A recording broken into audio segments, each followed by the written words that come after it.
All right, thanks, Phil.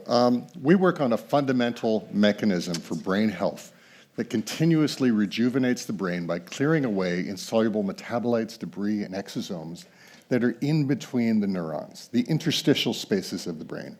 That's inside the blood-brain barrier.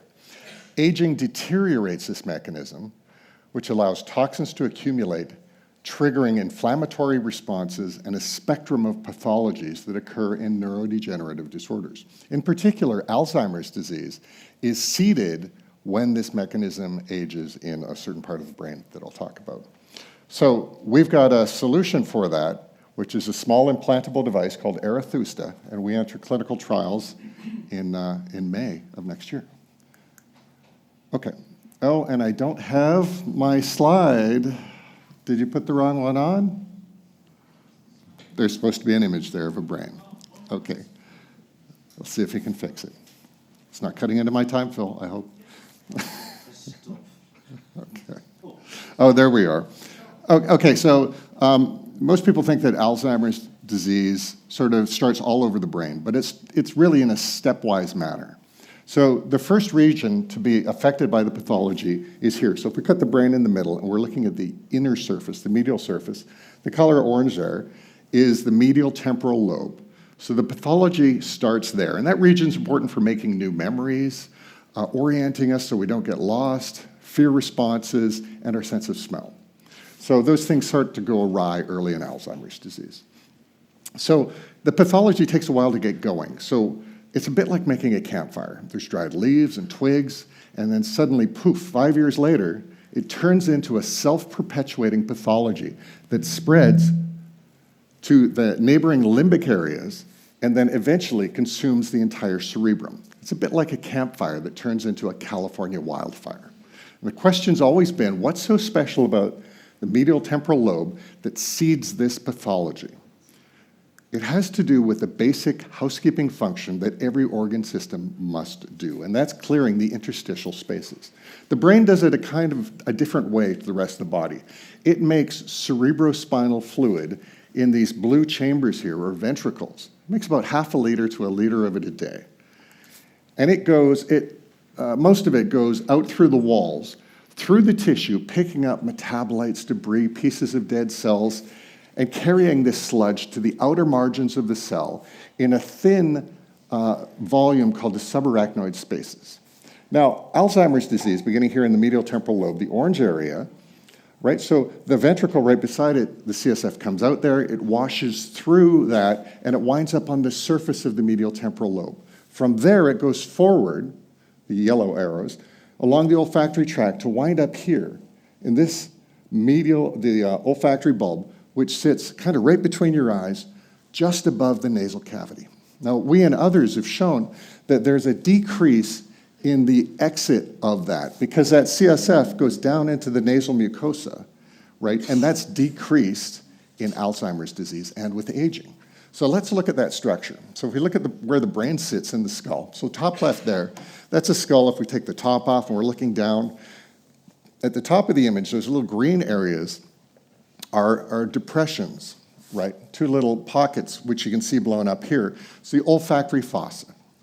And right at the bottom of it is the cribriform plate. So this has holes in it that accommodate odor receptors that are coming from the sinus area up and connecting to the olfactory bulbs.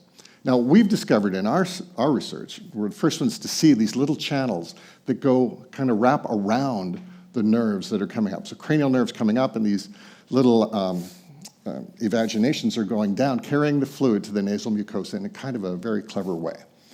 So the thing is, this changes with age because this is part of the bones of the face. And you may have noticed your parents and grandparents, their face sort of changes with age. This bone keeps changing too. So we looked at over 600 human subjects. And here's a heat map of people 55 and under and 65 and over of the aperture probabilities all over the cribriform plate here. And you can see the big difference between those, that there are, between 55 and 65, there are fewer apertures, and the total cross-sectional area of the apertures is lower. In Alzheimer's patients, they have an even smaller aperture size, right? So let's see a real-world example. So 3 related women, a 55-year-old mother, and in her 26-year-old daughter on the left, See the apertures here, they're large and clean, right? Whereas in the mother, they're sort of occluded a little bit. And in the grandmother, many of them are completely occluded. So what happens with this in the slow process is you lose the sense of smell, and you also lose the capacity to get rid of that CSF. And so the upstream areas have less CSF coming in, there's less clearance of that mechanism, okay? And we think that's really what's seeding the pathology.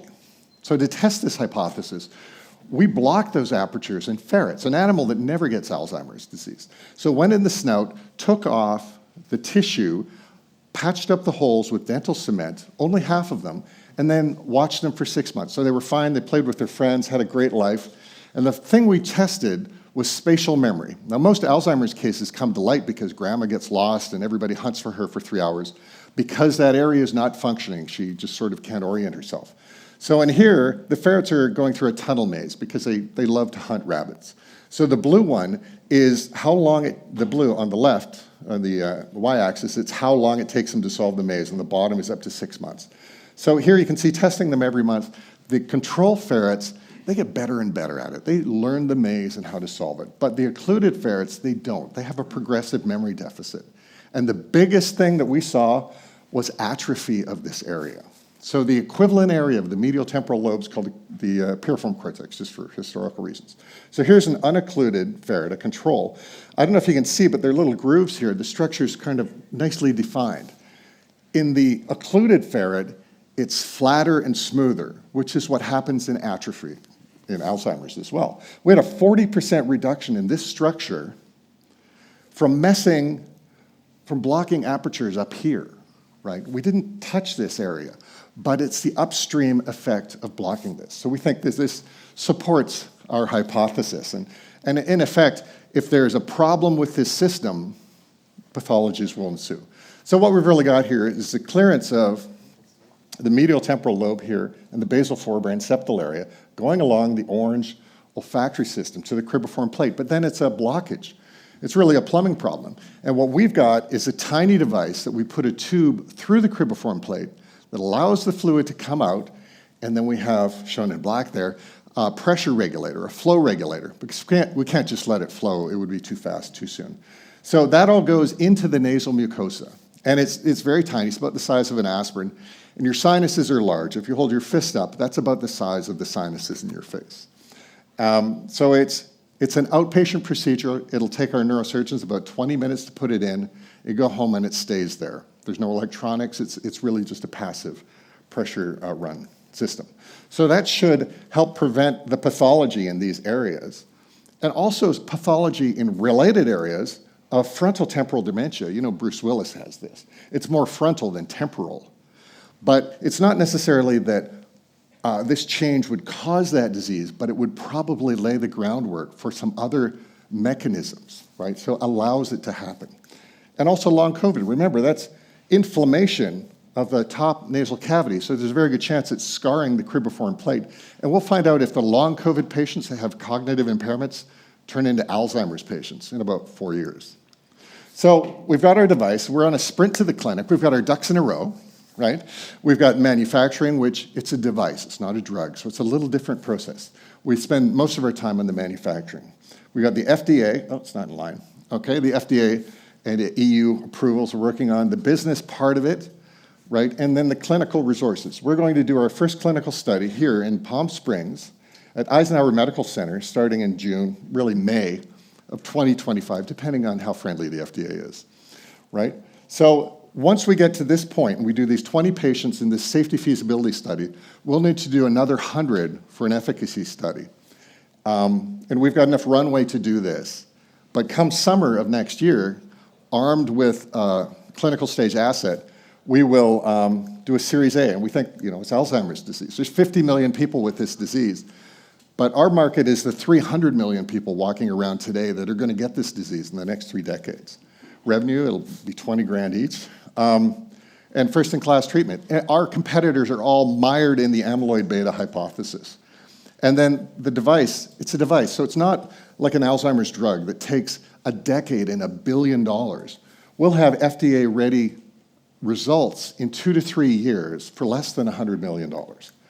And in terms of exits, well, the next best hope for Alzheimer's disease will be the belle of the ball, a very good target for M&A activity.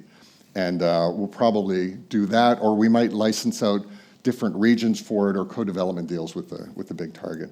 And then again, we have multiple kicks at the can there with these other diseases. Lastly, our team, it's myself, we're an asset-light company. Our chief medical officer is a Rhodes Scholar neurosurgeon. He's trained 50 neurosurgeons, board-certified neurosurgeons, and Ned Shaddix, our Harvard MBA, CPA, former hedge fund guy, who ran $6 billion worth of small-cap equities at Putnam Investments. He's our money whisperer. And here we are with some of the stuff that, here I am without a beard with the world's greatest ferret neurosurgeons. They're human neurosurgeons, really. But that's it. They make it. Thank you. So what are you raising at the moment? What's the ask? Right now, we don't need any money, but in summer, we're going to raise 50 to 80 million for the Series A, which will pay for everything and set us up in a great position either for an IPO or an acquisition. Oh, good. So you're sort of looking to set up the next round rather than this round. We're taking names. Taking names to contact for the Series A's. Yeah, wonderful. Well, I mean, great work. Good luck next month or next year. That's going to be massive. Well, not too long away. Yeah, brilliant. Okay, Great. Thank you. Paul.